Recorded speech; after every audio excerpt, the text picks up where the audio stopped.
ஒரு பெரிய ஏரிக்கரையில் ஒரு அழகான அன்னப்பறவை வாழ்ந்து கொண்டிருந்தது.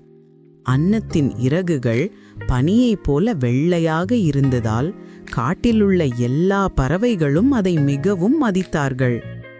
அதே ஏரிக்கரையின் அருகில் ஒரு மரக்கொம்பில் புறா தனது கூண்டை அமைத்துக் கொண்டு வாழ்ந்து வந்தது. புறா சிறியது என்றாலும் மிகவும் புத்திசாலியும் நல்ல மனமுடையதுமாக இருந்தது. ஒரு நாள் கடும் வெயில். ஏரியில் தண்ணீர் குறைந்து போனது. மிகவும் தகத்துடன் அன்னப்பறவை உட்கார்ந்திருந்தது. அப்போது புறா அதை கண்டு கவலைப்பட்டு கேட்டது, "அண்ணே, உனக்கு என்ன ஆயிற்று? ஏன் இவ்வளவு சோர்வாக இருக்கிறாய்?" அன்னப்பறவை கூறியது, "நான் தண்ணீர் தேடி தேடி தவித்துக் கொண்டிருக்கிறேன். இந்த வெப்பத்தில் பறக்கவும் முடியவில்லை."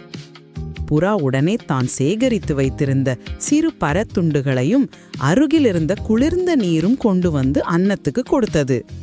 இது போதாது என்றாலும் புறாவின் தன்னலமில்லாத செயல் அன்னத்துக்கு நெஞ்சை நெகிழச் செய்தது. "நன்றி புறாவே, நீ இல்லாமல் இன்று நான் உயிர் பிழைத்திருக்க மாட்டேன்" என்றது அன்னம். நாள் கழிந்தன. ஒரு நாள் சில வேட்டைக்காரர்கள் ஏரிக்கரைக்கு வந்தார்கள். அந்நேரம் புறா தென்னை மரத்தில் அமர்ந்திருந்தது. அன்னப்பறவை ஏரியில் விளையாடிக் கொண்டிருந்தது. வேட்டைக்காரன் அன்னத்தை குறியாக வைத்து வில் வைக்க தயாரானான். இதைக் கண்ட புறா பயத்தில் நடுங்கியது.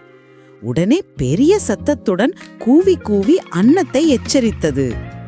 அன்னப்பறவை தன்னை குறிவைத்திருப்பதை உணர்ந்து வேகமாக பறந்து சென்று மரங்களின் நடுவில் மறைந்து கொண்டது.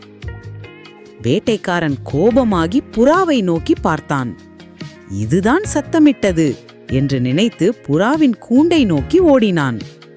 அதை பார்த்த அன்னப்பறவை தன் முழு வலிமையோடும் பறந்து வந்து வேட்டைக்காரன் அருகிலுள்ள ஏரிக்கரையில் தண்ணீரை தட்டி தட்டி பறந்தது.